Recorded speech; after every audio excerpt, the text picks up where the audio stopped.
when we say video game, most of you think about children. It's true, 90% of children do play video games. But let's be frank. When the kids are in bed, who is in front of the PlayStation? Most of you. The average age of a gamer is 33 years old, not 8 years old. And in fact, if we look at the projected demographics of video game play, the video game players of tomorrow are older adults. So video games is pervasive throughout our society. It is clearly here to stay. It has an amazing impact on our everyday life. Consider these statistics released by Activision. After 1 month of release of the game Call of Duty Black Ops, it had been played for 68,000 years worldwide, right? Would any of you complain if this was a case about doing linear algebra? So what we're asking in the lab is how can we leverage that power? Now I want to step back a bit. I know most of you have had the experience of coming back home and finding your kids playing these kind of games. The name of the game is to get after your enemy, zombie, bad guys before they get to you, right? And I'm almost sure most of you have thought, oh, come on, can't you do something more intelligent than shooting at zombies? I'd like you to put this kind of knee-jerk reaction in the context of what you would have thought if you had found your girl playing Sudoku or your boy reading Shakespeare, right? Most parents would find that great. Well, I'm not going to tell you that playing video games days in and days out is actually good for your health. It's not, and binging is never good. But I'm going to argue that in reasonable doses, actually the very game I showed you at the beginning, those action-packed shooter games, have quite powerful effects and positive effects on many different aspects of our behavior. There's not 1 week that goes without some major headlines in the media about whether video games are good or bad for you, right? You're all bombarded with that. I'd like to put this kind of Friday night bar discussion aside and get you to actually step into the lab. What we do in the lab is actually measure directly, in a quantitative fashion, what is the impact of video games on the brain. And so I'm going to take a few examples from our work. One first saying that I'm sure you all have heard is the fact that too much screen time makes your eyesight worse. That's a statement about vision. There may be vision scientists among you. We actually know how to test that statement. We can step into the lab and measure how good your vision is. Well, guess what? People that don't play a lot of action games, that don't actually spend a lot of time in front of screens, have normal, or what we call corrected to normal vision. That's okay. The issue is what happens with these guys that actually indulge into playing video games like 5 hours per week, 10 hours per week, 15 hours per week. By that statement, their vision should be really bad, right? Guess what? Their vision is really, really good. It's better than those that don't play. And it's better in 2 different ways. The first way is that they're actually able to resolve small detail in the context of clutter. And so that means being able to read the fine print on prescription rather than using magnifier glasses, you can actually do it with just your eyesight. The other way that they are better is actually being able to resolve different levels of gray. Imagine you're driving in the fog. That makes a difference between seeing the car in front of you and avoiding the accident or getting into an accident.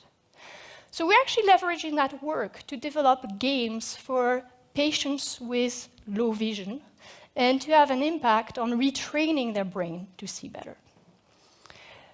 Clearly, when it comes to action video games, screen time doesn't make your eyesight worse. Another saying that I'm sure you have all heard around: video games lead to attention problem and greater distractibility. Okay, we know how to measure attention in the lab. I'm actually going to give you an example of how we do so. I'm going to ask you to participate, so you're going to have to actually play the game with me. I'm going to show you colored words. I want you to shout out the color of the ink, right? So this is the first example. Orange, good. Green, red, yellow, red, yellow, green. You got my point, right?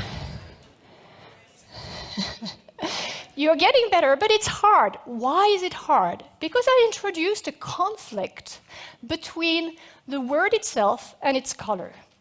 How good your attention is determines actually how fast you resolve that conflict. So the young guys here at the top of their game probably liked it a little better than some of us that are older. What we can show is that when you do this kind of task with people that play a lot of action games, they actually resolve the conflict faster. So clearly, playing those action games doesn't lead to attentional problems. Actually, those action video game players have many other advantages in terms of attention. And one aspect of attention which is also improved for the better is our ability to track objects around in the world. This is something we use all the time. When you're driving, you're keeping track of the cars around you. You're also keeping track of the pedestrian, the running dog, and that's how you can actually be safe driving, right? In the lab, we get people to come to the lab, sit in front of a computer screen, and we give them the little tasks that I'm going to get you to do again. You're going to see yellow happy faces and a few sad blue faces. These are children in the schoolyard in Geneva during recess, during the winter. Most kids are happy. It's actually recess. But a few kids are sad and blue because they've forgotten their coat. Everybody begins to move around, and your task is to keep track of who had a coat at the beginning and who didn't. So I'm just going to show you an example where there is only one sad kid. It's easy because you can actually track it with your eyes. You can track, and then when it stops and there's a question mark and I ask you, did this kid have a coat or not? Was it yellow initially or blue? I hear a few yellow, good, so most of you have a brain. I'm now going to ask you to do the task, but now with a little more challenging task. There are going to be 3 of them that are blue. Don't move your eyes. Please don't move your eyes. Keep your eyes fixated and expand, pull your attention. That's the only way you can actually do it. If you move your eyes, you're doomed. Yellow or blue? Good. So your typical, normal young adult can have a span of about 3 or 4 objects of attention. That's what we just did. Your action video game player has a span of about 6 to 7 objects of attention, which is what is shown in this video here. That's for you guys, action video game player. They're more challenging, right? Yellow or blue? Blue. We have some people that are serious out there, yeah. Good. So in the same way that we actually see the effects of video games on people's behavior, we can use brain imaging and look at the impact of video game on the brain. And we do find many changes, but the main changes are actually to the brain networks that control attention. So one part is the parietal cortex, which is very well known to control the orientation of attention. The other one is the frontal lobe, which controls how we sustain attention. And another one is the anterior cingulate, which controls how we allocate and regulate attention and resolve conflict. Now, when we do brain imaging, we find that all 3 of these networks are actually much more efficient in people that play action games. This actually leads me to rather counterintuitive finding in the literature about technology and the brain. You all know about multitasking. You all have been faulty of multitasking. When you're driving and you pick up your cell phone, bad idea, very bad idea. Why? Because as your attention shifts to your cell phone, you are actually losing the capacity to react swiftly to the car braking in front of you, and so you're much more likely to get engaged into a car accident. Now, we can measure that kind of skills in the lab. We obviously don't ask people to drive around and see how many car accidents they have. That would be a little costly proposition. But we design tasks on the computer where we can measure to the millisecond accuracy how good they are at switching from one task to another.